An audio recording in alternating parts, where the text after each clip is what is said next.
ये कुर्सी तो नहीं आ रही है बीच में। साल 2023 ये बड़ी उम्मीदों का और बड़ी तवक्कात का साल है। उम्मीदें इसलिए क्योंकि जम्मू कश्मीर के लोगों को और जम्मू कश्मीर के सियासतदानों को ख़ास तौर पर ये लग रहा है कि शायद इस साल में असम्बली के इंतखाबात हो जाएंगे, जम्मू कश्मीर को अपनी पूर्ण चुनी हुई सरकार मिलेगी। ये सब उम्मीदें हैं सबको। उसके अलावा सबको लग रहा है कि शायद 2023 ही वो साल होगा जिस साल में जम्मू कश्मीर को पूर्ण राज्य का यानी दोबारा से रियासत बनाने का फैसला भी मरकजी सरकार ले सकती है। लेकिन क्या कुछ होगा? क्या ऐन इन तवक्कात के मुताबिक सब कुछ होगा? और क्या वजह है कि पहली बार जम्मू कश्मीर के सियासतदान जितने भी हैं, किसी से भी आप बात करें, पक्के तौर पर कोई भी नहीं जानता जम्मू कश्मीर में चुनाव कब होंगे। मेरे साथ इन तमाम चीजों पर बात करने के लिए एक मंजे हुए सहाफी और साथ में इन तमाम चीजों पर बिल्कुल नजर रखने वाले जफर चौधरी साहब हैं। जफर साहब बहुत बहुत शुक्रिया। शुक्रिया, आपको नए साल की बहुत मुबारक है। और आप ये मुझसे पूछना चाहते हैं ये सारी बातें कि 2023 बिल्कुल, में मैंने कहा क्योंकि 2023 और ये पहली बार मतलब आप जितने भी हाँ पॉलिटिकल जितने भी आप राजनेताओं से बात करते हैं, सियासतदानों से आपकी मुलाकात होती है, अक्सर पहले खबर उनसे मिला करती थी। जी, अब आप वो आपसे पूछते अब हैं कि आपसे भाई। पूछते हैं। हाँ, तो आप मुझसे मेरे ख्याल से इस लिहाज से पूछना चाहते हैं क्योंकि आज 1 जनवरी है, बिल्कुल तो उसके हिसाब से देखा जाए इसको। पहले तो आपके साथ तमाम देखने वाले लोगों को नए साल की बहुत मुबारकबाद है। अब मुझे आप बड़े करीबी बहुत अच्छे तरीके से जानते हैं कि मैं इवेंट्स में नहीं बिलीव करता, मैं तो प्रोसेसेस में बिलीव करता हूँ। अब नया साल लग गया तो मेरे लिए उसके कोई बहुत ज़्यादा मानी नहीं है। मसलन ये है कि जैसे आप देखते हैं कि आप सुबह 9 बजे मुझे पकड़ने की कोशिश शुरू करते हैं तो जाके कहीं 2 बजे मैं हाथ में आता हूँ। ठीक। मतलब ये कि मैं देर रात तक जागता रहता हूँ और सुबह देर से फिर मैं उठता हूँ। मैं अब मैं अगर ये डिसाइड कर लूँ, क्योंकि मैंने दीवार के ऊपर कैलेंडर नया टांग लिया है, कल 1 जनवरी है, तो कल से मेरा तय है कि मैंने 5 बजे सुबह उठ जाना है, वो ठीक। नहीं होगा। वो जब तक मैं इंक्रीमेंटली एक एक आधा आधा घंटा रिवर्स नहीं करता जाऊंगा, पहले अपना रात का स्केड्यूल चेंज नहीं करूंगा, फिर उसके बाद मेरा सुबह का आहिस्ता आहिस्ता करके होगा, तब जाकर कहीं मुझे सुबह 8-9 बजे पकड़ पाएंगे। बिल्कुल। तो लिहाजा 2023 को अगर आप कैलेंडर के पॉइंट ऑफ व्यू से देखें तो बहुत सारी दिलचस्प चीज़ें हैं, इवेंट्स के एतबार से बहुत सारी चीज़ें हैं, लेकिन उसके बैकग्राउंड में हमें प्रोसेसेस देखना पड़ेगा कि क्या प्रोसेसेस जो हैं वो मोशन में हैं या नहीं है। उसके एतबार से हम कोई प्रेडिक्शन कर सकते हैं कि 2023 में पॉसिबल क्या हो सकता है। बुनियादी तौर के ऊपर यह है कि आपका सवाल है पॉलिटिकल आउटलुक का, कि जम्मू कश्मीर की जो पॉलिटिकल आउटलुक है वो 2023 में कैसी होगी। पॉलिटिकल आउटलुक में जो सबसे सेंट्रल क्वेश्चन बनता है आज की डेट में, वो आप जहाँ पे भी जाते हैं, आप लोग मेरे ख्याल से आहिस्ता आहिस्ता आपसे भी ये सवाल पूछना बंद कर देंगे, क्योंकि लोग थक गए काफ़ी सालों से यही एक ही सवाल चल रहा है, कोई क्या दूसरा इलेक्शन कब होगा? इलेक्शन कब होंगे। तो इलेक्शन को ऐसे कि अगर आप सारे इवेंट्स को अगर आप मद्देनज़र रखें तो आपको कोई ख़ास डेट जो है वो आपके सामने इलेक्शन के बारे में आ नहीं सकती। लेकिन अगर आप सारे प्रोसेसेस को अगर आप देखें कि क्या क्या चीज़ें चल रही हैं और उनके चलते इलेक्शंस की पॉसिबिलिटी क्या है, तो वो आपके असेसमेंट को जो है वो और ज़्यादा डिफ़िकल्ट बना देता है। क्योंकि जो 2023 है ये इंडिया के लिए ओवरऑल जो है एक बड़ा मॉन्यूमेंटल साल है, ये बड़ा अहम बड़ा इम्पॉर्टेंट साल है इंडिया के लिए बतौर मुल्क। एक ग्लोबल सतह के ऊपर जब हम देखते हैं वैसे भी, और मुल्क के अंदर भी, और जो रूलिंग पॉलिटिकल पार्टी है, रूलिंग डिस्पेंसेशन है, उनके लिए भी बड़ा अहम है। तो अब मैं मुल्क के पूरे कॉन्टेक्स्ट में मैं इसलिए देखना चाहता हूँ कि वो वक्त अब गुजर गए हैं कि जब आप रियासती सतह के ऊपर आप देखते थे कि सियासी हालात किस किस्म के हो सकते हैं। आजकल ज़्यादातर चीज़ें जो हैं वो मुनसर करती हैं कि नेशनल ट्रेंड क्या है, और जो नेशनल गवर्नमेंट है उसकी प्रायोरिटीज़ क्या हैं, उनके कंसर्न्स क्या हैं, उनके मुताबिक आपको नज़र आता है कि आपकी रियासत में क्या चीज़ें हो सकती हैं इस साल। अभी पिछले हफ्ते तो आपसे बात हो रही थी, तब हम इसके बारे में बात कर रहे थे कि डिलिमिटेशन भी हो चुकी, उसके बाद आपका स्पेशल समरी रिवीजन भी हो चुका, सारी चीज़ें हो चुकी, लेकिन कोई अभी अथॉरिटी इस मुल्क के अंदर है नहीं है जो एक छोटा सा बयान दे दे कि अब क्योंकि सारी चीज़ें हो गई हैं तो फलां तारीख को आपके इलेक्शन जो हैं वो आप एक्सपेक्ट कर सकते हैं। तो वो पॉसिबिलिटी अभी नज़र नहीं आ रही है। तो ओवरऑल 2023 में अगर हम सारी चीज़ें अगर देखते हैं, एक इट्स ए मिक्स बैग, और उसके बीच में हमें ढूंढना पड़ेगा कि क्या असेंबली इलेक्शंस की पॉसिबिलिटी जो है वो जम्मू कश्मीर के लिए कोई गुंजाइश निकल पाती है या नहीं। लगभग 11 रियासतों में असेंबली इलेक्शंस हैं इस साल 2023 2023 में। और ये जो इलेक्शंस हैं, ये elections rightly in run up to the 2024 Lok Sabha elections हैं। मुझे अभी बीजेपी में ऐसे किसी किस्म के कोई जो निशानात हैं या कोई ऐसी इंडिकेशंस हैं वो नज़र नहीं आ रही हैं कि वो कोई स्पिरिचुअलिटी इख्तियार करने वाले हैं या वो कोई साधु बन जाएंगे और इलेक्शन नहीं लड़ेंगे। वो तो चाहेंगे कि 2024 में भी और मजबूती के साथ जो है सत्ता को वो पकड़ा जाए। अगर वो पकड़ना है तो फिर ये जो 11 रियासतों इनमें से तो 5 या 6 रियासतें जो हैं वो नॉर्थ ईस्ट में आ जाती हैं।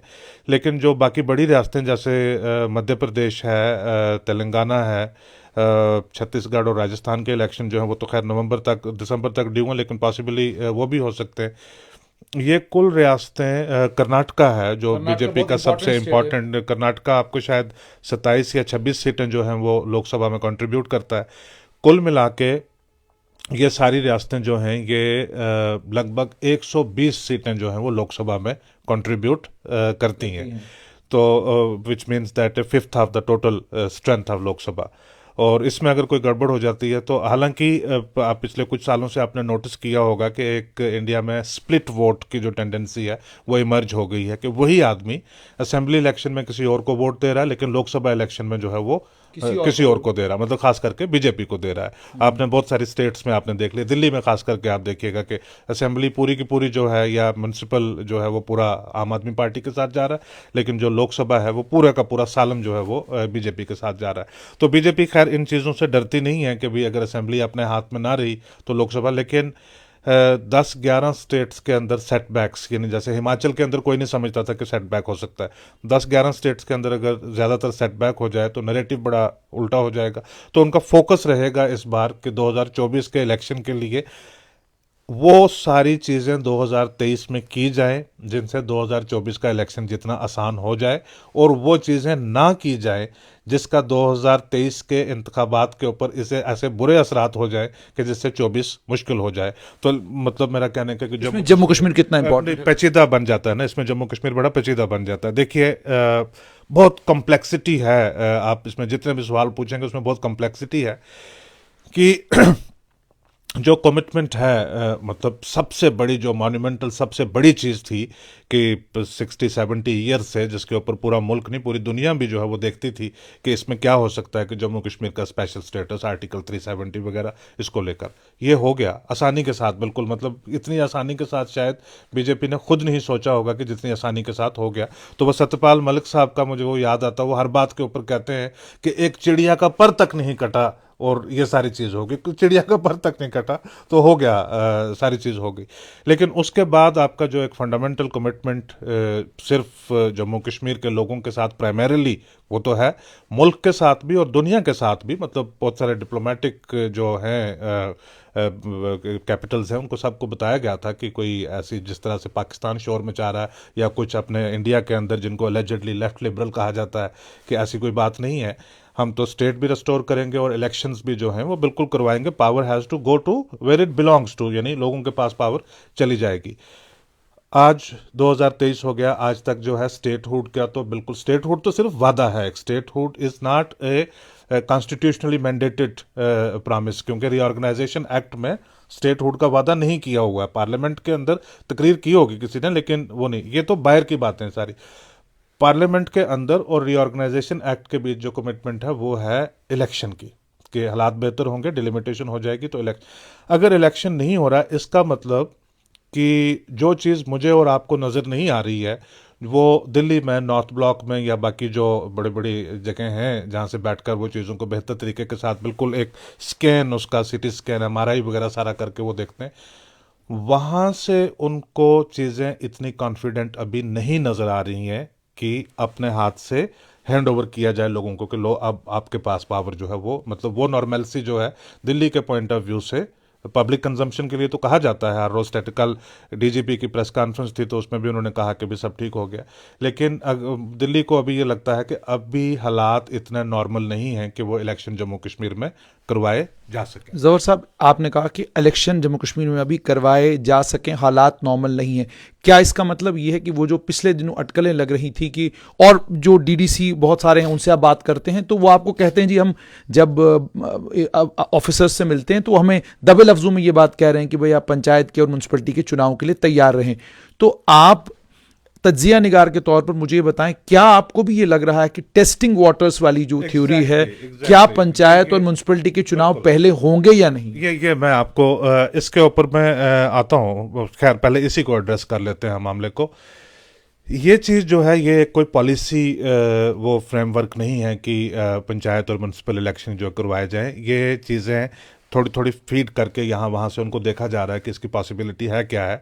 और ऐसी सिचुएशंस में ना, जब एक लंबा पॉलिटिकल वैक्यूम होता है, लास्ट टाइम भी हम बात कर रहे थे, ऐसी सिचुएशन में क्या होता है कि इनफॉर्मल और अनडिक्लेयर्ड जो मल्टीपल पावर सेंटर जो हैं वो इमर्ज हो जाते हैं और उनका अपनी अपनी वो तरीके के साथ, क्योंकि जिम्मेवारियां सबके पास होती हैं और वो अपने अपने तरीके के साथ देखते हैं कि सिचुएशन को कैसे हैंडल किया जाए।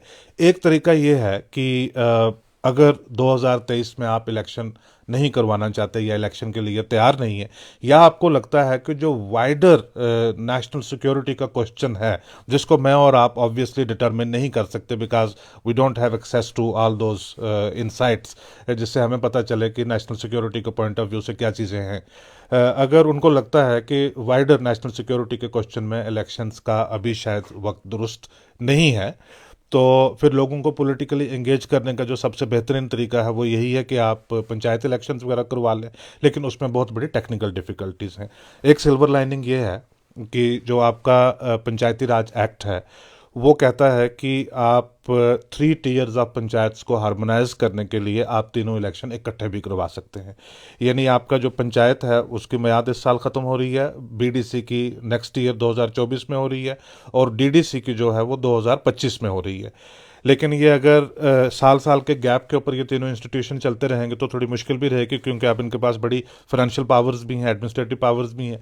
किसी न किसी वक्त तो इनको हार्मोनाइज करना पड़ेगा। वो हार्मोनाइज अगर 2023 में किया जाए तो शुगल भी लग जाएगा कि साल भर के लिए आपके एक नया पॉलिटिकल एंगेजमेंट, और आपने देखा है कि जो पावर वैक्यूम हुआ है, इस पावर वैक्यूम ने नए एक्टर्स प्रोड्यूस किए हैं, नए एक्टर्स प्रोड्यूस किए हैं। यही एक वजह है कि कोई ज़्यादातर लोग आपको चीखते चिल्लाते नहीं नजर आते कि असेंबली का इलेक्शन करवाओ, क्योंकि वो कहते हैं कि यार हमारे पास जो इस वक्त बना हुआ माहौल, ये माहौल जो है ये ठीक है ये। लेकिन प्रॉब्लम टेक्निकल है इसमें। ये टेक्निकल प्रॉब्लम ये है कि आप दरअसल इस साल के अंदर पंचायत के इलेक्शन करवा नहीं सकते। पंचायत के इलेक्शन आपके दिसंबर में जो है उनकी 5 साल की मियाद पूरी होती है, लेकिन आपकी गिनती शुरू होती है जब आप किसी इंस्टीट्यूट को कॉन्स्टिट्यूट करते हो, कन्वीन करते हो, तो दैट इज जनवरी 2024, तब जाकर वो 5 साल उसके पूरे होते हैं। उसको एडवांस करने के लिए जो ये शोशा अभी डाला जा रहा है कि मार्च अप्रैल में जो है वो इलेक्शंस की पॉसिबिलिटी है, उसको एडवांस करने के लिए आपको पंचायती राज एक्ट को जो है वो अमेंड करना पड़ेगा। तो आपके जहन में बात आ रही होगी कि अमेंड करने की कौन सी बात है, कि ये तो वो क्या है जो कमिश्नर हैं, प्रिंसिपल सेक्रेटरी हैं पंचायती राज की,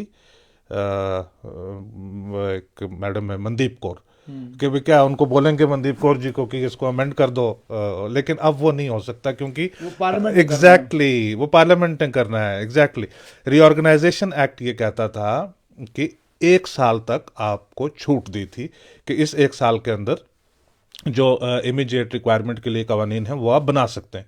उसके बाद जितने भी कानून हैं जिनमें अमेंडमेंट की जरूरत है वो पार्लियामेंट में लाए जाएंगे, जब तक यहाँ की असेंबली एग्जैक्टली तब तक वो, क्योंकि यहाँ की अब असेंबली की पावर जो है पार्लियामेंट के पास है। तो आपको पंचायत को अमेंड करने के लिए ले जाना पड़ेगा पार्लियामेंट में, और पार्लियामेंट का विंटर सेशन ओवर है तो अब आएगा बजट सेशन।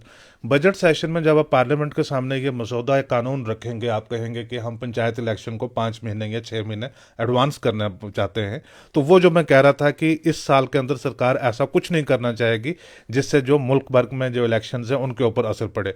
तो वो जो शोर शराबा हो जाएगा, रोला पड़ जाएगा, हर आदमी पूछेगा कि आपका तो वादा था अभी असेंबली इलेक्शन करवाने का, आप तो ये पंचायत का क्या कर रहे हैं, ये आप एडवांस क्या कर रहे हैं, ये कौन सा आपने पिछले दरवाजे के साथ जो आप वहां से घुसने की कोशिश कर रहे हैं, मियाद पूरी होने दीजिए तो इलेक्शन करवा लीजिए। तो वो उसमें टेक्निकल म्युनिसिपैलिटी के चुनाव में अब म्यूनसिपैलिटी के तो वो तो ड्यू हैं, वो तो म्यूनसिपैलिटी जो है वो तो मेरे ख्याल से सितंबर अक्टूबर या नवंबर ही इसमें कॉन्स्टिट्यूट भी हो गई थी 2018 में। तो वो म्यूनसिपैलिटी के तो ड्यू हैं, बट म्यूनसिपैलिटी जो है वो आपके सिर्फ 17 या 18% का जो पॉलिटिकल सेंटिमेंट है उसके साथ डील करती है। बाकी आपका जो पंचायत 80-82% के साथ तो आपके साथ पंचायत डील करती है।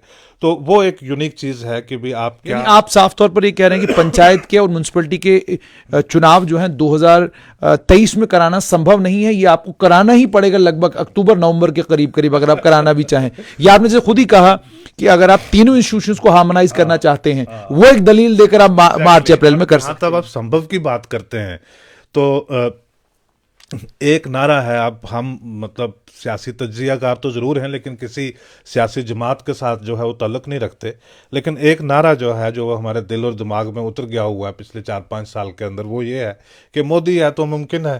तो आप पार्लियामेंट के अंदर ले जाएं कि देखिए जी ये 75 ईयर्स में फर्स्ट टाइम एवर हमने जो पंचायती राज इंस्टीट्यूशंस हैं उनको बिल्कुल ऑर्गेनाइज करके सेट कर दी है, 3 टियर है। लेकिन अब जो सबसे बड़ी प्रॉब्लम हमारे सामने आ रही है वो ये है कि इनके बीच गैप जो है वो साल का गैप है। इसको अगर हम हार्मोनाइज कर दें तो मेरे ख्याल से वहाँ के हमारे ख्याल से कि वहाँ के जो डेवलपमेंट के प्रोसेसेस हैं, ग्रास रूट डेमोक्रेसी है, वो जम्मू कश्मीर में बेहतर हो जाएगी। और जफर साहब तो इसमें एक दलील जो है वो पार्लियामेंट के सामने मेरे ख्याल से रखी जा सकती है। लेकिन एक चीज और बहुत इंपॉर्टेंट है, वो ये है कि एक विश्वास नहीं है केंद्र सरकार को जम्मू कश्मीर के सत्ताधारी दलों के ऊपर, क्योंकि पहले तो उनको ये यकीन नहीं है कि बीजेपी की सरकार आएगी या किसकी सरकार आएगी, क्योंकि तो लोगों पर निर्भर है। शायद दिल्ली में एक सोच ये भी चल रही है कि अगर हम पंचायत के चुनाव नहीं कराते हैं, म्युनिसिपैलिटी के चुनाव नहीं कराते हैं और पहले यहां पर असेंबली के चुनाव कराते हैं, उसके बाद इनका क्या भरोसा कि जब ये असेंबली में आ जाएंगे ये कराएंगे पंचायत के और म्युनिसिपैलिटी के चुनाव।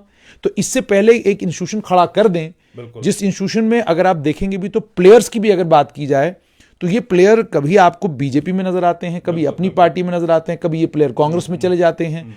और इंटरेस्टिंग ये भी था कि आप बारामूला, बांडीपुरा, अलग अलग इलाकों में ये भी देखते हैं कि ये जो डीडीसी मेंबरान हैं, इनकी बोली, इनकी तकरीर, इनकी बातचीत उस कश्मीर के ओल्ड नैरेटिव के ऊपर है ही नहीं। ये बातें बिल्कुल नहीं कर रहे हैं। तो इन सब चीजों को ध्यान में रखते हुए आपसे समझना चाहूंगा, क्या ये भी एक वजह हो सकती है कि वो प्रीपोन करके इस दलील के जरिए कि भाई ये नहीं कराएंगे, हम पहले ही करा देते हैं? नहीं, वो तो ये चीज़ है, मतलब आप इसको एक लेजिस्लेटिव चीज़ नहीं बना सकते एक अपने खदशे को कि जी खुदा न खास्ता वो आ गए तो वो होने नहीं देंगे। हाँ, लेकिन बड़े पैमाने के ऊपर ये है कि हम एक इंस्टीट्यूशनल सिंक्रोनाइजेशन कर रहे हैं और चीज़ों को ज़्यादा बेहतर बना रहे हैं, और उस सिलसिले में हमें ज़रूरी है कि हम इस साल के अंदर ये तीनों हार्मोनाइज करके जो है ये इलेक्शंस करवा दें। तो मेरे ख्याल से पार्लियामेंट से मतलब इस वक्त जो आपके पास नंबर्स हैं उसमें पार्लियामेंट से आपके किसी कानून को मंजूरी ना मिले, ऐसी तो पॉसिबिलिटी नहीं है। मंजूरी तो यकीनन आपको मिलनी ही मिलनी है, उसमें तो कोई बात नहीं है। वो बात ये है कि कोई किसी नेगेटिव डिस्कशन में अननेसेसरी जो एक नैरेटिव है वो ना बन जाए, उसको अवॉइड करने की एक जो कोशिश हो सकती है।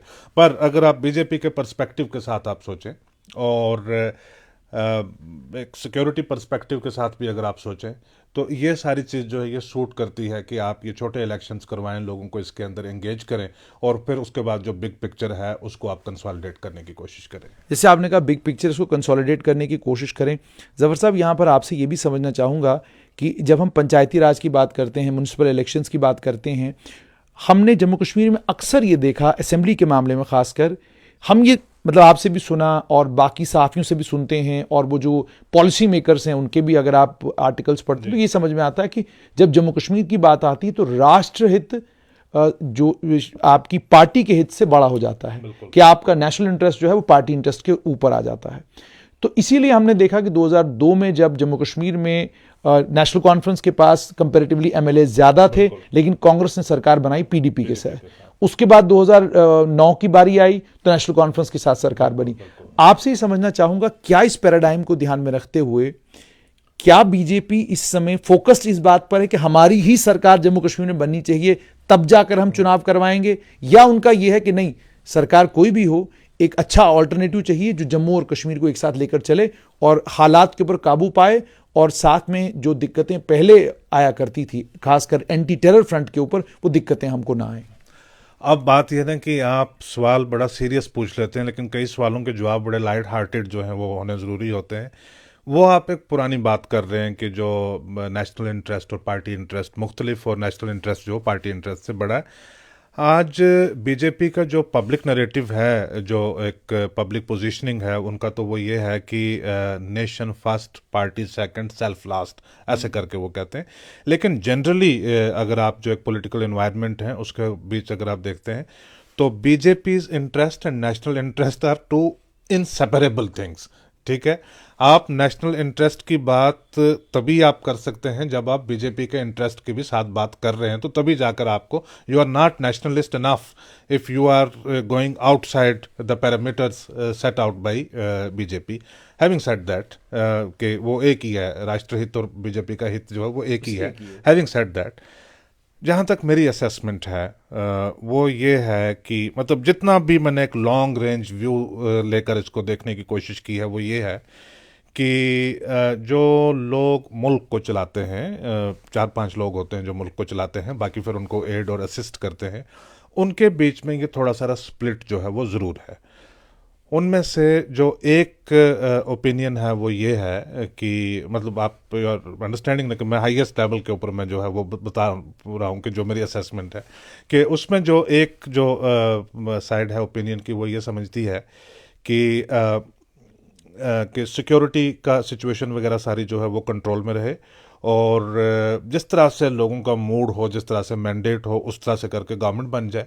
और आइडियली अगर रीजनल पार्टीज़ के साथ अगर उनकी गवर्नमेंट बनती है वहाँ पे, और वो ज़्यादा बेहतर, और वो गवर्नमेंट इस किस्म की हो कि जो उसकी कैबिनेट है और उसकी जो लेजिस्लेचर है वो रिफ्लेक्ट करे मोर और लेस जो एग्जिस्टिंग डेमोग्राफिक रियलिटीज़ हैं जम्मू कश्मीर की, वो एक हमेशा के लिए लोगों के बीच में कॉन्फिडेंस बिल्ड कर देगा कि जो 2019 से या 18 से लेकर अभी तक जो सारी चीज़ें हुई हैं, those things were not directed to bring BJP to power. ठीक है, उनका मतलब ये था कि ये कोई जो लार्जर हिस्टोरिकल इश्यूज थे उनको एक नए तरीके के साथ सेटल करना चाहते थे। नए तरीके के साथ कैसे, कि भी हमारे पास 60-70 ईयर तक एक ही फार्मूला रहा है, जनरली जो है एक ही फार्मूला रहा है कि एम्पावरमेंट ज़्यादा करो, कॉन्स्टिट्यूशनल एम्पावरमेंट और ज़्यादा करो, सेल्फ रूल, ऑटोनॉमी वगैरह ये करो, बॉर्डर्स को पोरस बनाओ, पाकिस्तान के साथ बात करो, मरकज से ज़्यादा हस्तक्षेप ना करो, ज़्यादा कंसेशन दो यहाँ पे। तो ये एक तरीका है, बट हमने भी इसी में बिलीव जो है वो हमेशा इसी में किया है। लेकिन क्योंकि हमें थोड़ा स्लाइटली लेस इमोशनल होकर इन चीज़ों को एग्जामिन करने की ज़रूरत होती है। We don't need to invest our emotions into this, कि इन सारी चीज़ों ने कोई रिजल्ट जो है अनफॉर्चुनेटली यील्ड नहीं किया। तो इनके दिमाग में आया कि भी हम तो 70-75 साल से ये कह ही रहे हैं कि हटाओ इन सारे जो ये चीज़ें जो हैं, इनको हटाओ सारियों को, ये 370 वगैरह ये सारा ख़त्म करो, और that will pave way for the final settlement जो उसके लिए वो करेगा। तो इन्होंने भी ये एक चीज़ जो है वो करके देखी। अब कहते हैं कि वो क्यों, since we have done that, अब वो कर लिया, अब उसके इवज़ में जो है वो हमेशा के लिए लटका के नहीं रखा जा सकता। अब लोगों को ये यकीन जाना चाहिए कि जो 2019 में किया था उसमें कोई हिंदू राष्ट्र आइडियोलॉजी, कोई हिंदुत्व, कोई bringing Hindu apparatus of power, ऐसी कोई चीज़ नहीं थी। क्योंकि ये बार बार ये हिंदू अपरेटस की बात इसलिए आती है कि this is one Muslim majority state in the country, कि तो एक ओपिनियन जो है वो ये कहती है कि ऐसी लेजिस्लेचर, ऐसी गवर्नमेंट आए जिसमें जो एग्जिस्टिंग डेमोग्राफिक रियलिटीज़ हैं वो उनको प्रोपोर्शनेटली रिफ्लेक्ट करे।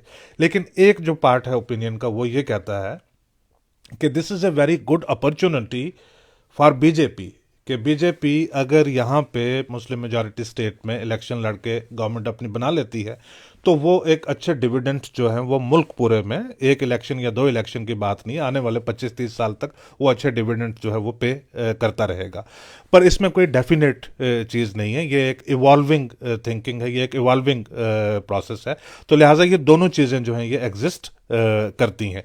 इतना भी नहीं है कि भी सर फोड़ दो, दीवारें गिरा दो, सब कुछ कर दो, जो हो सकता है साम दाम दंड भेद जो भी हो सकता करो, get BJP to power. I don't think कि there is such kind of madness in place, ऐसी चीज़ है नहीं है। जैसे आपने कहा अब चूंकि वक्त बहुत हो गया, आखिर में जफर साहब आपसे ये जानना चाहूँगा कि ये सवाल मैंने यही बिल्कुल सवाल मैंने एएस दौलत से भी पूछा था, यही आपसे भी पूछूंगा कि आप 2023 में या 2024 में जब भी असेंबली के जी इंतखाबात होते हैं, एक तो ये कि किस साल में आप इंतखाबात देखते हैं, और दूसरा ये आप जम्मू कश्मीर का चीफ मिनिस्टर किसको देखते हैं आप अब ज़ाती तौर पर? बड़ा ये इंटरेस्टिंग है। हुआ क्या, एक थोड़ा एनेक्डोट मैं बताता हूँ, और एक शुरू में मैं आपको थोड़ा एक लार्जर पर्सपेक्टिव में एक दो चीज़ें बताना चाहता था, फिर हम लोकल पंचायत के ऊपर आगे उसको भी मैं एंड में लाना चाहता हूँ। मैं दुल्लत साहब हमेशा बात करते हैं, वो कहते हैं कि I see Omar Abdullah as the coming chief minister. ठीक है, वो कहते हैं कि I see Omar Abdullah as coming chief minister. तो हो गई बात। तो मसला क्या है उसका कि भी क्या उनके पास कोई एक एम्पिरिकल एविडेंस है, ग्राउंड से क्या है। 2014 की बात है, 2014 की हमारे मुल्क में तब इलेक्शंस हो रहे थे। ये अप्रैल की बात है, लेकिन इलेक्शन का एक प्रोसेस सारा चल रहा था। तो मैं न्यूयॉर्क में था, वहाँ पे एक डिप्लोमेट के घर पे हम डिनर पे गए। और वो डिप्लोमेट जो है उस वक्त यूनाइटेड नेशंस में वो थे, he was a British diplomat, और सेक्रेटरी जनरल के वो ख़ास मुशीर थे। तो उनके यहाँ डिनर पे गए, तो वहाँ पे बात बात चली, गपशप सारी, जब इंडिया के भी पॉलिटिकल तब इलेक्शन हो रहे थे। तो उसने बात में बीच में एक बात कही, उसने कहा कि if Modi comes to power, Hardeep Puri will be a cabinet minister. तो बाकी कुछ और लोग भी थे, वो ज़्यादा इंडिया की पॉलिटिक्स को बहुत नज़दीकी नहीं जानते थे, और हरदीप पुरी को तो शायद ज़्यादा नहीं जानते, लेकिन मैं जानता था। तो मैं एक्साइट हो गया, मैंने कहा यार what are you saying, this is not possible. तो वो कहता no, I am telling you he will be a minister in the Modi cabinet. अब मैं हरदीप पुरी साहब को ऐसे जानता था कि ये कुछ साल पहले तक जब यूपीए की गवर्नमेंट थी, तो ये इंडिया के परमानेंट रिप्रेजेंटेटिव थे यूनाइटेड नेशंस में।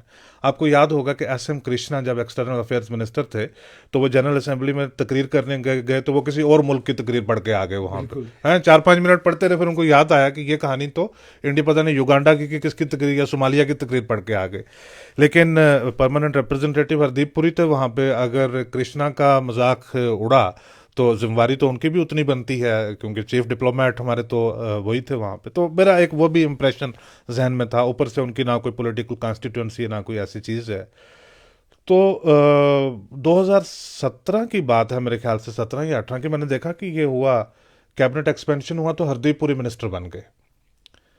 तो अभी वो किसी हाउस के मेंबर भी नहीं थे। तो उसके कुछ दिन के बाद राज्यसभा की सीटें खाली हुई, तो दिल्ली से उनको नॉमिनेट करके उनको मिनिस्टर भी वो भी बना दिया। 2 साल पहले की बात है, 2 साल या 3 साल, ये नहीं, जब इन्होंने गवर्नमेंट ने स्टार्ट किया ये जो सेंट्रल मिनिस्टर्स का दौरा जो है, जम्मू कश्मीर का शुरू किया। उस दौरे के दौरान जो है मैं दिल्ली जा रहा था, तो मैं बैठा हुआ था जहाज़ में, और छठी रो में मैं बैठा हुआ था। मैं था, मेरे साथ मेरी बेगम बैठी हुई थी। तो अब लोग आ ही रहे थे, तो एक जेंटलमैन आगे, सरदार जी एक आगे, तो वो अपनी गालबन इस तरह से, वो जैसे वो आयल की तरफ देखते आ रहे थे, तो ऐसे जैसे अपनी सीट को वो ढूंढ रहे हैं वो। तो मुझे लगा हरदीप पुरी, वो उस वक्त वो सिविल एविएशन मिनिस्टर थे वो। तो मुझे लगा हरदीप पुरी, तो then I could not believe my eyes. मैंने कहा यार, सिविल एविएशन मिनिस्टर मेरी तरह सीट ढूंढता ढूंढता आ रहा है जहाज में, और वो पहली सारी रो तो सारी कंप्लीट हुई हुई है। तो वो छठी सीट पे, मेरे सामने वाली सीट जो है आयल सीट है, उसके ऊपर आके वो बैठ गए। तो मैंने कहा पुरी साहब, अदावत, सत श्री अकाल, जो भी ये किया। तो गपशप हमारी जो शुरू होगी, मैंने उनको रास्ते में ये बात बताई। मैंने उसका डिप्लोमेट का, वो डिप्लोमेट बाद में किसी मुल्क का एम्बेसडर बन के इंडिया में आया, तो वो नाम नहीं लेना चाहूँगा। तो मैंने उनको कहा कि वो कह रहा था कि तब कह रहा था मुझे 2014 में कि आप मिनिस्टर बनेंगे। तो मैंने कहा उसके पास ऐसा क्या इनपुट था कि वो ये कह रहा था कि आप मिनिस्टर बनेंगे। तो वो कहता नहीं, उसके पास कोई इनपुट वगैरह ऐसा कोई नहीं था, कोई इंडिया की ऐसी कोई इंसाइट नहीं थी उसके पास। कहता कि his statement was purely driven by sentiments, के उसको मेरे साथ प्यार इतना था कि वो देखना चाहता था कि मैं बनूंगा कुछ ना कुछ, जो है वो मेरा ऐसा वो बनेगा। तो that was purely driven by sentiments. तो जो दुल्लत साहब की दोस्ती है फारूक अब्दुल्ला साहब के साथ, तो वो यहाँ पे किताब है पढ़ी हुई आप, उसमें मूसा रजा ने भी उसमें जिक्र किया, जिसको दुल्लत साहब डिनाई करते हैं इस बात को। तो ये जब 88-89 में ये कश्मीर में हुआ करते थे, तो मूसा रजा कहते हैं कि ये उस वक्त रहे होंगे, मतलब जैसे आईपीएस ऑफिसर थे, तो आईबी के ज्वाइंट डायरेक्टर थे यहाँ पे, तो पुलिस के हिसाब से ये रहे होंगे एडीजी रैंक के जो ऑफिसर रहे होंगे। तो वो मूसा रजा कहते हैं कि जी, वो तब चीफ सेक्रेटरी थे, वो कहते हैं जी वो ये फारूक अब्दुल्ला को बतौर चीफ मिनिस्टर जो है वो तो पब्लिकली भी कहते हैं, ओ फारूक यार इधर आओ ना, यहाँ पे बैठते हैं ऐसे करके। तो वो मतलब बड़ा फ्रैंक सा इनका आपस में रिलेशनशिप था। तो दुल्लत साहब उसको डिनाई करते हैं, कहते हैं ऐसी बात नहीं थी। तो अशोक जेटली के लिए और इनके लिए कहते हैं कि बड़ा फ्रैंक रिलेशन था। तो ये सेंटिमेंटली जो है ये इन्वेस्टेड है नेशनल कॉन्फ्रेंस में, उमर अब्दुल्ला में और फारूक अब्दुल्ला में, इसलिए उनके लिए उनको लगता है कि यार यही, they can't think about anyone else. But अगर आप मुझे पूछें तो मैं सेंटिमेंटली इन्वेस्टेड तो नहीं हूं, लेकिन तरीके आपके पास सिर्फ दो हैं। एक ये है कि BJP plus A number of allies, BJP की दो तीन एलीज तो जो हैं वो बिल्कुल सामने तौर के ऊपर है हमारे सामने। वो अब आज मैं उनका नाम नहीं लूंगा, पिछली बार लिया था बहुत गालियां दी उन्होंने कहा कि जी आप सामने बोल देते हो कि हम बीजेपी के यार हैं। तो वो जो बीजेपी और उनकी एलीज हैं, एक ऑप्शन आपके पास ये है। दूसरी ऑप्शन है आपके पास नेशनल कॉन्फ्रेंस प्लस एलीज। अब नेशनल कॉन्फ्रेंस की जो जाहिरन एली जो है वो इस वक्त कोई नहीं है, क्योंकि नेशनल कॉन्फ्रेंस ने 3-4 बार इस बात को वाज़ेह किया है कि पीडीपी के साथ हम शायद इलेक्शन ही नहीं लड़ना चाहते। तो क्योंकि एक national conference historic political party है, और नेशनल कॉन्फ्रेंस वाहिद एक ऐसी पॉलिटिकल पार्टी है जिसका एक फुटप्रिंट पूरे जम्मू कश्मीर में, आपको जम्मू में भी मतलब बिल्कुल किसी एक आरएसएस की कंप्लीट जो डोमिनेटेड कंट्रोल्ड गली होगी उसमें भी आपको 2-4 लोग जो है ऐसे नेशनल कॉन्फ्रेंस के जरूर मिल जाएंगे कि जिन्होंने इस पूरे दौरान पार्टी को नहीं छोड़ा। तो वो एक एडवांटेज जो है वो नेशनल कॉन्फ्रेंस के पास है, जो आप उनको डिनाई नहीं कर सकते। वो एक पॉसिबिलिटी उनके पास है। और दूसरा, जब आप इस पिछले 3-4 साल की डेवलपमेंट के कॉन्टेक्स्ट में जब आप सारी चीज़ को एनालाइज करते हैं, उसमें नेशनल कॉन्फ्रेंस के अंदर बहुत सारी जो हैं वो ऑर्गेनाइजेशनल इनकेपेबिलिटीज़ और डेफिशिएंसीज हैं, वो बहुत ज़्यादा हैं, बहुत ज़्यादा। मतलब सारी पॉलिटिकल पार्टीज में होती है लेकिन नेशनल कॉन्फ्रेंस में बहुत ज़्यादा हैं, वो उनकी शॉर्टकमिंग्स हैं। लेकिन इसमें नेशनल कॉन्फ्रेंस की पोजीशन जो है वो स्ट्रेंथन हुई है। एक लोगों में रियलिटी चेक थोड़ा आया कि if you think that a large number of people, for example in Kashmir, they may be very unhappy with the developments of last 4-5 years, तो उन डेवलपमेंट्स को सबसे वॉसिफरसली और सबसे वोकली रिप्रेजेंट करती है People Democratic Party, right? But that does not mean कि that translates into vote for PDP, क्योंकि लोग कहते हैं, आजकल लोग दिल्ली की तरफ देखते हैं कि रेड लाइंस जो हैं वो कहाँ पे ड्रॉ होती हैं। लोग कहते हैं कि यार ये पीडीपी वाले जो हैं ये तो इतना कर देते हैं कि ये तुड़वा डालेंगे हमें भी साथ में। तो नेशनल कॉन्फ्रेंस जो है एक मिडल पाथ जो है वो लेती। तो जो हमारा सिक्योरिटी का निज़ाम है, पर्सपेक्टिव है, उसके पॉइंट ऑफ व्यू से भी जो नेशनल कॉन्फ्रेंस काफ़ी हद तक आपने पिछले काफ़ी महीनों में आप उमर अब्दुल्ला की अप्रोच देखी, आप सारी चीज़ें देखिए। पहले तो बहुत सारी बातें करते थे, अब तो मतलब यूनियन टेरिटरी में भी इलेक्शन लड़ने के लिए तैयार हैं, सारी चीज़ें करने के लिए तैयार है। So they don't pose any challenge to whatever has happened over the last pose any challenge to the new normal. to the new normal, simple सी बात है, they don't pose any challenge। अब दूसरा ये है कि जो alternatives जिनको आप देखते हैं या अपने आप को रिप्रेजेंट करते हैं लोग, अल्टरनेटिव्स आप देखो, लोगों में सियासी तौर के ऊपर इतनी आजकल डिस्कशन होती है, बात होती है, वो कहते हैं कि तरीके दो है। ये वाया वाली चीज़ जो है वो शायद ये बहुत ज़्यादा बेहतर, या तो आप सीधे सीधे आप जैसे बेशुमार लोग बीजेपी को ज्वाइन कर रहे हैं, या तो आप सीधे सीधे बीजेपी में शामिल हो जाइए और उनके साथ उनको वोट दे दीजिए, तो या फिर जो आप दूसरी तरफ रहिए और नेशनल कॉन्फ्रेंस के साथ या किसी के साथ इस तरह से। तो ये है एक जो मतलब पॉसिबिलिटी जो है। So I see two players, National Conference and BJP, and elections in which year, sir? Elections का जो है उसमें एक दो चीज़ें और मैं जो शुरू में आपको, एक तो हम एक फैक्टर हम बता रहे थे कि मुल्क भर में जो वो कई रियासतों में 11 रियासतों में जो वो इलेक्शंस होने, उसके अलावा कुछ और चीज़ें आप देखिए कि 2023 जो है वो किस तरह से एक बड़ा मॉन्यूमेंटल जो साल है। पाकिस्तान में भी इलेक्शन है इसी साल में, ठीक है, नेशनल असेंबली के इलेक्शन है जो इसी साल में अगस्त में, 13 अगस्त को उनकी टर्म खत्म होती है और सितंबर के महीने में उनके इलेक्शन जो वो हो जाएंगे। उससे पहले भी वो अगर चाहें तो वो प्रीपोन भी कर सकते हैं। अब पाकिस्तान को हम जितना भी कोशिश कर लें कि हम अपने जो रोज़मर्रा के हालात हैं, सियासी हालात हैं, उससे उसको डीलिंक करके हम देख लें, लेकिन कर नहीं सकते। आपको एक रियलिटी चेक जो है वो लेना पड़ता है। इस वक्त जो इस साल जो पाकिस्तान की पॉलिटिक्स है उसको तो आप यकीनन जो है वो डीलिंक करके देख नहीं सकते। उसकी वजह सबसे बड़ी ये है कि तारीख में एक ही बार ऐसा हुआ है, आज से 12 साल पहले जो 2012 या 13 के जो इलेक्शंस थे उसमें ऐसा हुआ है जब एक नेशनल लेवल के ऊपर आपने देखा कि पाकिस्तान पीपल पार्टी हो या ये पाकिस्तान मुस्लिम लीग नवाज हो या पाकिस्तान तहरीक इंसाफ हो, जो दो तीन जो मेजर पार्टीज़ हैं, इनके मैनिफेस्टो में, इनकी तकरीरों में, इनकी पॉलिटिकल अप्रोच में, इनका जो एक सियासी प्रोजेक्ट लेकर ये लोगों के पास जाते हैं इलेक्शन के दौरान, उसमें पहली बार ऐसा था कि कश्मीर का मामला जो वो फिगर नहीं होता था, वो नहीं हुआ था। ठीक है, मतलब आज से 10 साल पहले की बात है, वो फिगर नहीं हुआ। दूसरी चीज़ ये है कि उनके सब के मैनिफेस्टोज की कॉपीज़ भी हैं मेरे पास, तब की मैंने संभाल के रखी हुई हैं तारीख के लिए, कि तीनों पार्टीज़ ने बड़ा रिएट्रेट किया और बहुत एम्फेसाइज किया कि हम इंडिया के साथ बहुत बेहतरीन फ्रेंडली रिलेशनशिप्स हैं वो इस्टेब्लिश करना चाहते हैं। तो अपना अपना, जैसे PMLN वाले हैं, नून लीग वाले, उन्होंने कहा कि भी हम जो लाहौर डिक्लेरेशन है उसकी स्पिरिट में करना चाहते हैं। तो PPP वालों ने कहा कि हम शिमला की स्पिरिट में करना चाहते हैं, और PTI ने कहा कि हम तो एक नया ही चैप्टर जो है वो इंडिया के साथ एक पार्टनरशिप का हम खोलना चाहते हैं। लेकिन 10 years later situation is entirely different. आज पाकिस्तान के अंदर तो वो कोई अलग किसी दिन हम बैठकर उसके बारे में बात करेंगे कि पाकिस्तान कहाँ से चलकर कहाँ पे आ गया हुआ है, कितनी डिफ़िकल्टीज पाकिस्तान के अंदर बनी हुई हैं। इन डिफ़िकल्टीज़ के बीच में जब आप देखते हैं कि हिंदुस्तान और पाकिस्तान जैसे मुल्कों में वो ऐसी कौन सी चीज़ होती है जो फिर एक बार यूनाइट कर देती है आपको, कि आपने अगर एक नेशनल कंसेंसस आपने पॉलिटिकल बनाना है, किसी पार्टी ने, जमात ने या फौज ने या किसी ने, तो आप नैरेटिव वापस जो है हिंदुस्तान के खिलाफ ले आएँ, आप नैरेटिव जो है कश्मीर के ऊपर आ जाएं, तो वो जब वो वहाँ पे आएगा तो फिर यहाँ पे भी उसका रिएक्शन होगा, तो वो भी एक फैक्टर जो है वो भी हम उसको इग्नोर नहीं कर सकते। नंबर वन, ये साल जो है, ये साल एक इंडिया के लिए, एक जो इंडिया का, you have seen that over past couple of decade, जो इंडिया की एक जर्नी है वो as an emerging global power जो है ना, कि रिकग्नाइजेबल इमर्जिंग, एक G23 की प्रेसिडेंसी एग्जैक्टली इस साल आपके पास जो है उस वो जो 20-22 साल से जो एक हमारी जर्नी उसके चल अलावा रही है, चाइना के साथ जो बॉर्डर पे चल रहा है। एग्जैक्टली जो 20-22 साल के अंदर हमारी एक जर्नी चल रही है ग्लोबल लीडरशिप की तरफ, उस साल, उस सारी जर्नी को लेकर जो ये वाला साल है, ये एक बड़ा इंपॉर्टेंट माइलस्टोन है कि जिसमें हमारे पास G20 की प्रेसिडेंसी है। G20 की प्रेसिडेंसी में हम चाहेंगे कि अपनी ग्लोबल पोजीशनिंग को जो है वो और ज़्यादा स्ट्रेंथ करें। जब हमने ग्लोबल पोजीशनिंग को हमने स्ट्रेंथन करना है, तो उसमें फिर ये है कि ये जो पाकिस्तान के साथ मामले हैं इससे बच बचा के कैसे निकलते हैं, चाइना के साथ जो मामले हैं उससे बच बचा के कैसे निकलते हैं, और जम्मू कश्मीर ऑफ कोर्स जो फिर जो आपकी सिक्योरिटी के नैरेटिव को वो शेप करता है।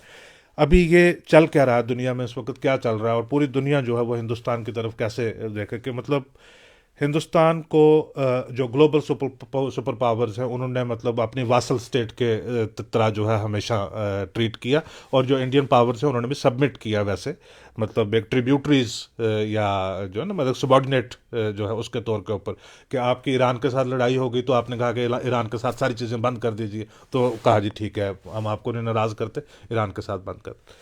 इस बार हिंदुस्तान ने जो है वो दुनिया को बताया कि no, it's not like this, will do things. अब हम हैं जो है वो, you look towards us as a new super power. तो अमेरिका ने जो सारी चीज़ें की रशिया यूक्रेन के मामले में, तो हिंदुस्तान ने अपनी पोजीशनिंग जो है वो बिल्कुल न्यूट्रल तो नहीं कह सकते, लेकिन इस तरह से इंडिपेंडेंट पोजीशनिंग की कि इंडिया ने दुनिया को ये बताना शुरू कर दिया कि यार I am the leader, will get the things resolve in that, हम करेंगे। तो अब जो ग्लोबल साउथ है, जैसे जो बड़े मल्टीलैटरल प्लेटफॉर्म्स हैं, जैसे ब्रिक्स है और SCO है। अब SCO में भी आप देखें इंडिया की जर्नी इस किस्म की है, शंघाई कोऑपरेशन ऑर्गेनाइजेशन में, कि इंडिया पहले एज ऑब्जर्वर स्टेट वहाँ पे गया, मतलब जो फाउंडर स्टेट थी तो वो दूसरी थी, अब करते करते करते जो इंडिया की पोजीशन काफ़ी वहाँ पे, अब ब्रिक्स को और SCO को जो है, इस ग्लोबल साउथ को India is providing a leadership, कि जो चीज़ें पहले अमेरिका किया करता था वो चीज़ें आप इंडिया में, और एशियान में इंडिया की पहले से एक लीडरशिप है। यानी आप कुल मिलाकर क्या देखते हैं कि मैं इंतखाबात ये होंगे देखता हूँ 2023 कि में? ये मतलब आपको लगा कि यार ये तो बड़ा ही ले गया, बाहर वापस आ नहीं रहा है यहाँ पे। मैं ये कह रहा हूँ कि इन सारी चीज़ों के मद्देनज़र जो है वो रखते हुए, अब जम्मू कश्मीर जो है एक एंटायरली पॉलिटिकल क्वेश्चन भी नहीं है, ये एक बहुत बड़ा जो है कि सिक्योरिटी क्वेश्चन भी है। और अगर दिल्ली से बैठकर जो मालूमात उनके पास हैं, जिस तरह से स्कैनिंग चीज़ों को वो करते हैं, मैं और आप नहीं करते, अगर वहां से सिचुएशन बिल्कुल बहुत हमवार क्लियर अच्छी नजर आ रही होती तो इलेक्शन की तैयारी, ये जो पीछे गया ना पार्लियामेंट का जो सेशन गया, इसमें आपके पास एक आ चुका होता अमेंडमेंट रीऑर्गेनाइजेशन में असेंबली की सीटें बढ़ाने के लिए, वो जो नॉमिनेशन वाली। नॉमिनेशन वाली सीटें, क्योंकि अब उसने डिलिमिटेशन ने कहा है, डिलिमिटेशन की तो एक्सेप्ट आपने करनी है, तो अब उसमें वो बढ़ाने के लिए आ गया हुआ होता, और बहुत सारी चीज़ें जो है वो हो चुकी होती। एक और चीज़ है, अभी आपने देखा पिछले दिनों, I mean this are you have to bring all this pieces together to understand the situation. पिछले कुछ महीनों में आपने देखा होगा कि जो है गुज्जर लोग और पहाड़ी लोग, इनके बीच में बड़ी गर्मी, बहुत ज़्यादा शेड्यूल ट्राइब वगैरह को दूसरे तीसरे को लेकर। तो अब ये है कि अब ये ठंडे हो गए हैं बिल्कुल जो है ये, लेकिन ये गर्मी आप देखना फिर आएगी ये, क्योंकि अभी तक इन्होंने क्या किया कि ये दोनों अपना अपना एक टनल व्यू ले रहे हैं, अपने अपने अपने अपने तरीके से ये एक टनल व्यू ले रहे हैं। अगर चीज़ें ऐसी आसान होती जैसी इनको लग रही थी तो वो शायद ये जो सेशन गया है अभी विंटर सेशन, उसमें ये हो गया होता। But this is, I mean, this is intrinsically connected to the politics and particularly to the electoral politics, इसलिए मैं ये मामला छेड़ रहा हूँ मैं। अगर वो होता तो ये विंटर सेशन में ये चीज़ हो चुकी होती। माई फीलिंग इज दैट आने वाले कुछ महीनों में आप Jammu Kashmir, across Jammu and Kashmir, you will find an entirely new social engineering. आपको जो आइडेंटिटीज़ हैं, कैटेगरीज हैं, रिजर्वेशंस हैं, रिजर्वेशन एक पहली चीज़ होती है ना जो which brings group of people together, फिर उनकी एक हमवार आइडेंटिटी जो है over a period of year बनती है।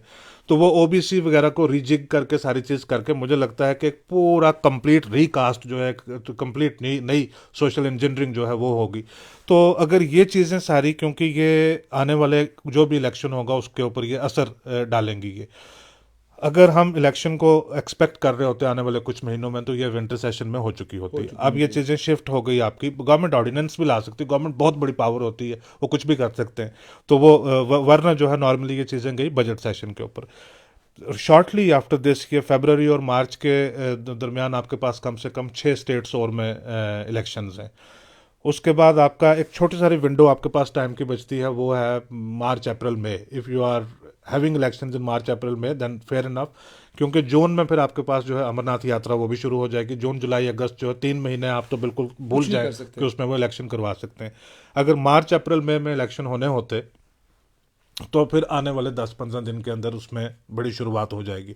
लेकिन फिर वो बाकी चीज़ जाकर आप देखते हैं कि वो सोशल इंजीनियरिंग भी नहीं अभी हुई, आपका वो जो डिलिमिटेशन का प्रोसेस आपने पार्लियामेंट के जरिए कंप्लीट करना था वो भी नहीं हुआ, तो फिर मार्च अप्रैल की तैयारी जो है वो नज़र नहीं आ रही। तो लिहाजा आई मीन कंक्लूजन में मैं ये कह सकता हूँ कि जम्मू कश्मीर से की तरफ से दिल्ली के सामने कोई बहुत बड़े प्रेसिंग रीजंस नहीं है कि आप इलेक्शन करवाओ। और एक बड़ी बात मैं आपको कहूँ कि जिसको शायद लोग आसानी से एक्सेप्ट ना करें, लेकिन ये है हकीकत है, ये आई एम नॉट श्योर कि, मतलब आई एम ए डेमोक्रेट, मैं तो ये चाहता हूँ कि जितना आप इलेक्शन डिले करेंगे वो सिर्फ जम्मू कश्मीर नहीं, that could become a question of national security also. देखो वैक्यूम होता है ना, जब वैक्यूम में फिर आप नहीं डिसाइड कर सकते कि उस खाली स्पेस के अंदर आकर कौन बैठेगा, उसमें बहुत सारे किस्मों के लोग आकर बैठ सकते हैं जिसको डिस्प्लेस करना जो हो बाद में मुश्किल भी हो सकता है। तो लिहाजा रेगुलर इलेक्शन का जो एक प्रोसेस ही यही होता है कि वैक्यूम ना रहे, वो एक जो डायनामिज्म है उसमें वो चलता रहे। लेकिन जो नए स्टेक होल्डर इमर्ज हुए हैं, वो चाहे फाइनेंशियल हो, पॉलिटिकल हो, या new power, new elites, new powers, इस किस्म के जो लोग सारे इमर्ज हुए हैं पिछले 3-4 साल में, उनका स्ट्रांग सेंटिमेंट है कि इलेक्शन नहीं होने चाहिए।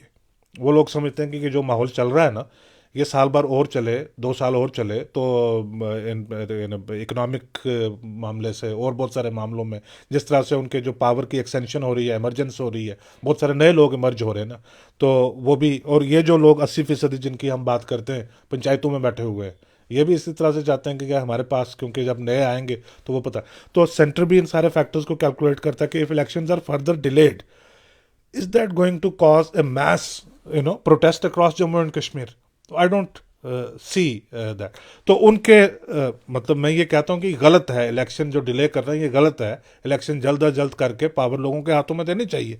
लेकिन जब अब दिल्ली से उसके नज़रिए से मैं सोचता हूँ कि उनको क्या नज़र आ रहा है, वो कहते हैं ठीक है जैसा चल रहा है, इसमें कौन सी प्रॉब्लम है। बहुत बहुत शुक्रिया।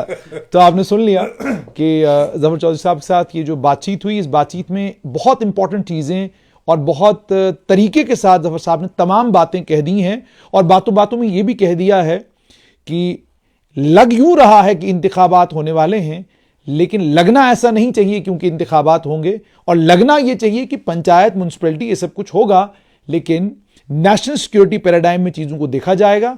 और आने वाले वक्त में बीजेपी का एक कमाल जरूर यह है, जो इन्होंने भी कहा कि वो कमाल यह कि there is always an element of surprise. तो वो एलिमेंट ऑफ सरप्राइज हो सकता है कि इंतखाबात का ऐलान हो, लेकिन स्ट्रैटेजिकली अगर चीज़ों को देखा जाए तो अभी वो तमाम चीज़ें हुई नहीं हैं जिन चीज़ों के होने के बाद ये सोचा और समझा जा सकता था कि मार्च अप्रैल में चुनाव होंगे।